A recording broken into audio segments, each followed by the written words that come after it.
Some invitations aren't just to a church, they're tests. And tonight, the test has already begun.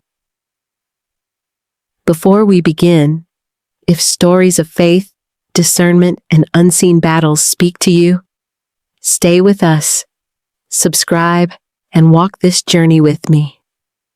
Because some stories don't just entertain, they prepare you. Then begin the episode.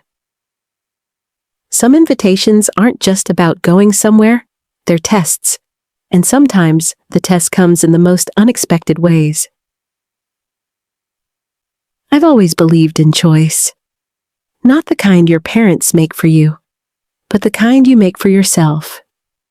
The choice to follow God.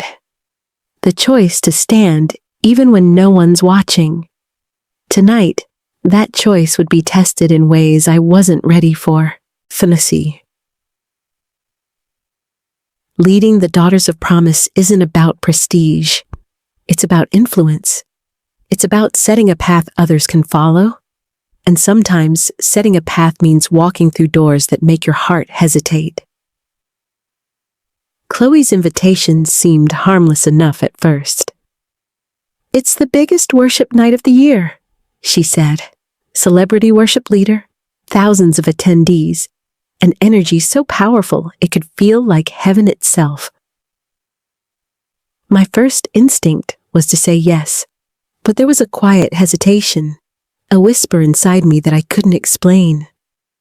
Some warnings come from nowhere, but their presence is undeniable.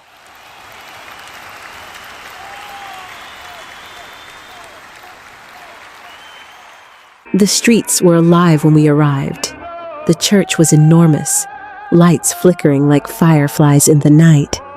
Music pulsed from inside, a rhythm that vibrated through the asphalt beneath our feet. People laughed, hugged, danced, raised their phones for videos, and everywhere I looked, excitement crackled like electricity. And yet, I felt uneasy. The building was polished and grand. Crowds pressed in from all sides, but even in the chaos, there was a heaviness in the air. Something invisible, almost suffocating. My chest tightened as I stepped into the lobby. The air smelled faintly of incense, coffee, and something I couldn't name. I found a seat slightly off to the side. Chloe bounced next to me, thrilled, unaware of my unease. I watched the stage as the guest preacher arrived. The lights caught in his hair. The crowd cheered.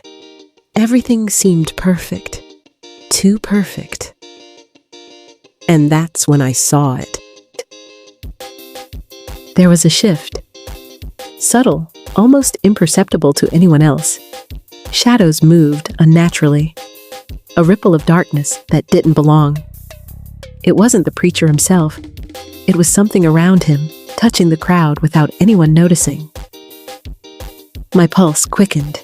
A cold shiver ran down my spine. I whispered a prayer.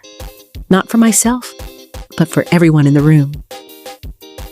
I focused, forcing my vision to clear. The music, the cheering, the lights, they all blurred into the background. What remained was a strange, restless energy, like currents under still water.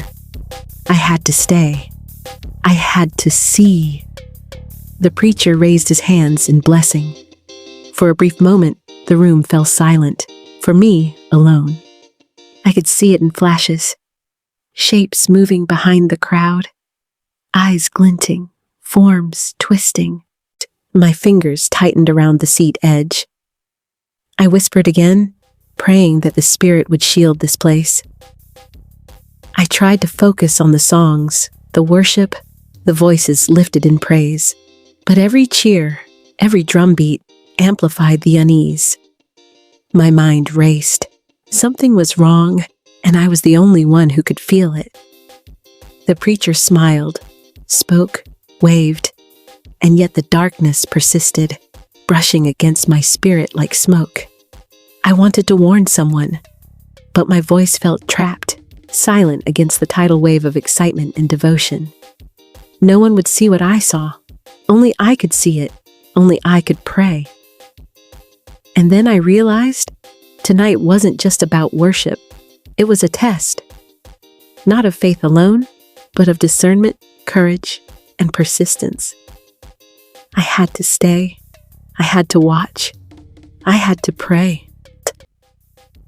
The chills ran deeper. My heart raced. I didn't know exactly what was coming, but I knew one thing. I had to be ready. Some invitations aren't just about going somewhere. They are doors. Doors into unknown places, unseen battles, spiritual storms hidden beneath the surface of ordinary nights. The night stretched ahead, thick with music, shadows, and a presence that refused to be ignored. I took a deep breath and whispered once more, asking for courage, clarity, protection. And then, I saw something no one else could see. Something moved behind the preacher. Something alive, unseen, reaching, and it was coming closer. I swallowed hard. My heart froze, and I knew without a doubt, and that this night was far from over.